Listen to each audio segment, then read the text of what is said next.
ಉತ್ತರ ಕರ್ನಾಟಕ ನ್ಯೂಸ್, ಇದು ಕನ್ನಡದ ಉಸಿರು. ನಮಸ್ಕಾರ. ಉತ್ತರ ಕರ್ನಾಟಕ ನ್ಯೂಸ್ನ ಮಧ್ಯಾಹ್ನದ ನ್ಯೂಸ್ ಬುಲೆಟಿನ್ಗೆ ಸ್ವಾಗತ.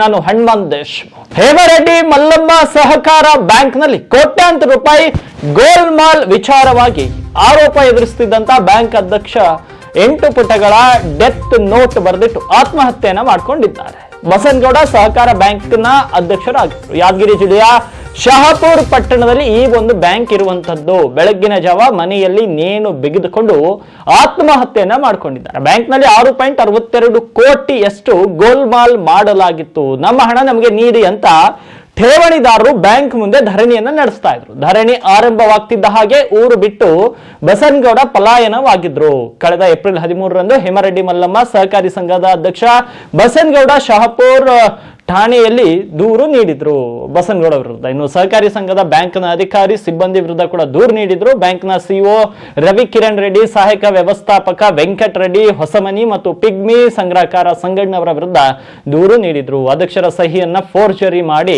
6.62 ಕೋಟಿಯಷ್ಟು ಸಾಲದ ಹಣ ದುರ್ಬಳಕೆ ಮಾಡಿರೋ ಬಗ್ಗೆ ಶಹಾಪುರ ಠಾಣೆಯಲ್ಲಿ ಕೇಸ್ ದಾಖಲಾಗಿತ್ತು. ದೂರುದಾರ ಮೃತ ಬಸನಗೌಡ ವಿರುದ್ಧ ಕೂಡ ಹಣ ದುರ್ಬಳಕೆ ಆದ ಬಗ್ಗೆ ಠೇವಣಿದಾರರು ಆರೋಪವನ್ನು ಮಾಡಿ ಪ್ರತಿಭಟನೆಯನ್ನ ಮಾಡಿದ್ರು. ನಿನ್ನೆ ರಾತ್ರಿ ಮನೆಗೆ ವಾಪಸ್ ಮರಳಿದ ಬಸನಗೌಡ ಶಹಾಪುರದ ತಮ್ಮ ನಿವಾಸದಲ್ಲಿ ಆತ್ಮಹತ್ಯೆಗೆ ಶರಣಾಗಿದ್ದಾರೆ.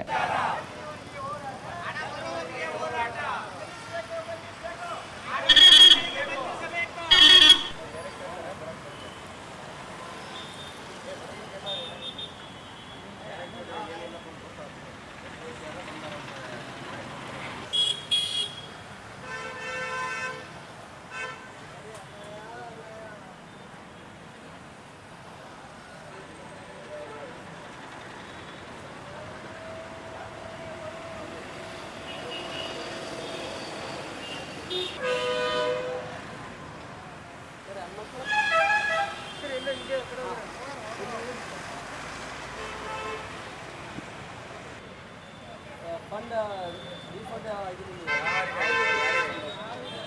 ಇವೆಲ್ಲ ಆಮೇಲೆ ತಗೋರಿ.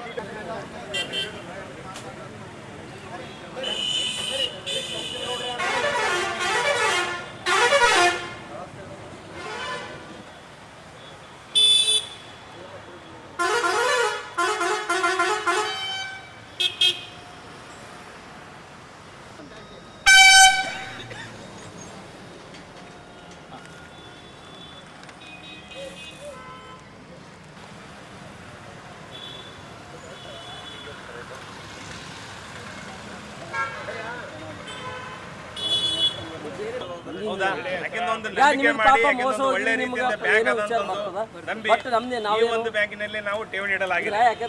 ಇಂಟ್ರೆಸ್ಟ್ ಕಡಿಮೆ ಅದ. ಈ ನಮ್ದೇ ಬ್ಯಾಂಕ್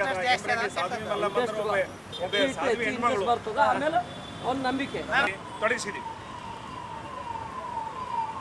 ಮತ್ತೆ ಇಲ್ಲಿ ಇಟ್ಟಿರ್ತಕ್ಕಂಥ ಹಣ ಎಲ್ಲರೂ ಏನು ಬಹಳ ಶ್ರೀಮಂತರಲ್ಲ ಸರ್, ಮಧ್ಯಮ ವರ್ಗದವರು ಮತ್ತು ಕಡಿಮೆ ಸಂಬಳ ಬಂದು ಇದರಲ್ಲೇ ಹಣವನ್ನು ತೊಡಗಿಸಿಟ್ಟಿರ್ತೀವಿ.